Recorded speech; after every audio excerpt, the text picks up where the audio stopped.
नमस्कार। आज हमारे सामने भगवद गीता के कुछ खास अंश हैं। ये गीता ज्ञान कर्तव्य और मुक्ति नाम के स्रोत से लिए गए हैं। इसमें हम देखेंगे कि कैसे अर्जुन अपने मन के द्वंद्व से जूझ रहे हैं और श्री कृष्ण उन्हें कर्तव्य और मुक्ति का गहरा रास्ता दिखा रहे हैं। बिल्कुल।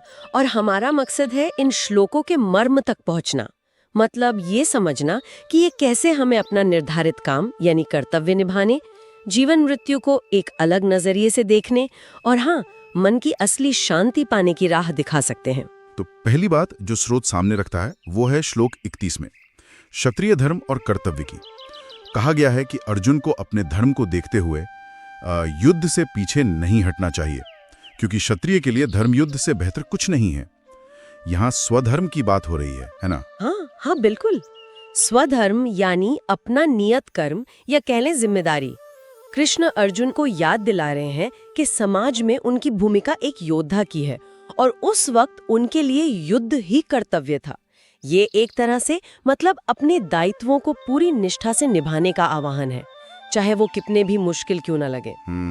इसका गहरा मतलब है कि हर किसी को अपनी भूमिका, अपनी जिम्मेदारियों को पहचानकर उन्हें निभाना चाहिए। ये दिलचस्प है। लेकिन अगला श्लोक 32 वो तो और भी आगे जाता है। कहता है कि कर्तव्य निभाते हुए अगर मृत्यु भी हो जाए तो वो भी स्वागत योग्य है।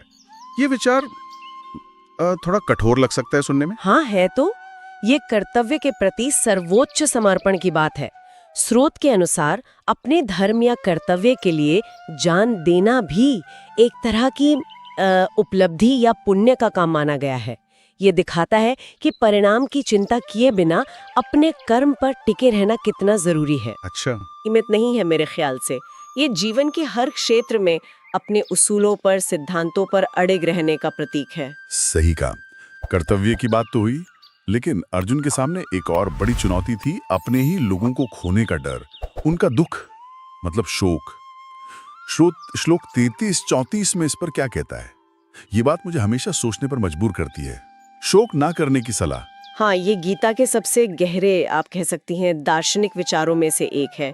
श्रोत बताता है कि कृष्ण कहते हैं जो ज्ञानी हैं, जिन्हें पंडित कहा गया है, वो ना तो उनके लिए शोक करते हैं जो चले गए और ना ही उनके लिए जो अभी है ही नहीं। क्यों? ऐसा इसलिए क्योंकि आत्मा अमर है, उसका न जन्म होता है न मृत्यु। शरीर बदलता है पर आत्मा वो वही रहती है।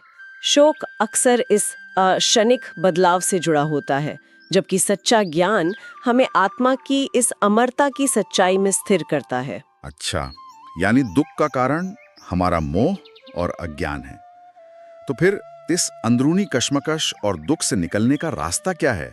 स्रोत श्लोक 35 से 38 में क्या मार्गदर्शन देता है? रास्ता है आत्मनियंत्रण का, सेल्फ कंट्रोल का। स्रोत का सार यही है, अपनी इंद्रियों को जो हमें बाहरी दुनिया की तरफ खींचती हैं, उन्हें वश में करना, मन को शांत रखना, स्थिर रखना, और इच्छाओं, मोह, किसी भी चीज से जो बहुत ज्यादा लगाव होता है उससे मुक्त होना। स्रोत कहता है कि जो योगी, मतलब जिसने अपने मन और इंद्रियों को साध लिया है, वो ऐसा कर पाता है। वो अज्ञान के अंधकार से परे होकर परम पद यानी मोक्ष या कह लें परम शांति और मुक्ति को प्राप्त करता है। ये एक अंदरूनी यात्रा है। समझ गया। अगर इन अंशों से हम अपने जीवन के लिए कुछ मतलब सीधी सादी सीख निकालना चाहें तो वो क्या होंगी? क्योंकि ये बातें सुनने में तो सही लगती हैं, पर अमल में लाना शायद मुश्किल हो। हाँ बिल्कुल। स्रोत से 3 मुख्य बातें निकल कर आती हैं जो रोजमर्रा की जिंदगी में शायद दिशा दे सकती हैं। पहली, हालात चाहे जैसे भी हो, मुश्किल हो, हमें अपने हिस्से की जिम्मेदारी, अपना कर्तव्य निभाना चाहिए बिना फल की बहुत ज्यादा चिंता किए। ठीक है। दूसरी, जीवन और मृत्यु ये प्रकृति का नियम है, इसे स्वीकार करना और बेवजह के शोक से बचना, ये हमें मानसिक स्थिरता देता है। और तीसरी, असली आजादी और शांति बाहर नहीं बल्कि अपने अंदर है। मन और इंद्रियों पर काबू पाने में यही आत्मसंयम हमें बाहरी परिस्थितियों के उतार चढ़ाव से बचाता है। एक तरह से स्रोत में ये भी इशारा है कि अर्जुन का जो संकट था वो सिर्फ उनका व्यक्तिगत नहीं था, ये कुछ और भी दर्शाता है। बिल्कुल। अर्जुन का द्वंद्व, वो जो कश्मकश थी, वो हम सबके जीवन में आने वाले उन पलों का प्रतीक है जब हम सही गलत, कर्तव्य अकर्तव्य के बीच उलझ जाते हैं, है ना? जब समझ नहीं आता कि क्या रास्ता चुने। हाँ बिल्कुल। ऐसे में गीता का ये ज्ञान, जैसा इस स्रोत में बताया गया है, एक गाइड की तरह, एक मार्गदर्शक की तरह काम कर सकता है।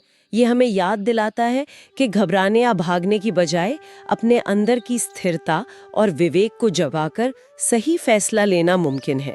तो आज हमने गीता ज्ञान, कर्तव्य और मुक्ति स्रोत के जरिए भगवत गीता के कुछ अहम विचारों को समझा। अपने काम के प्रति निष्ठा, जीवन मृत्यु की सच्चाई को स्वीकारना और हाँ, आत्मनियंत्रण से मिलने वाली शांति और मुक्ति का मार्ग। और अंत में सोचने के लिए एक सवाल शायद ये रह जाता है कि हजारों साल पहले दिए गए ये उपदेश आज की इस भागदौड़ भरी जिंदगी में कितने प्रासंगिक हैं। कैसे ये प्राचीन ज्ञान आज भी किसी व्यक्ति को अपने जीवन के द्वंद्वों के बीच स्पष्टता और एक नई दिशा दे सकता है।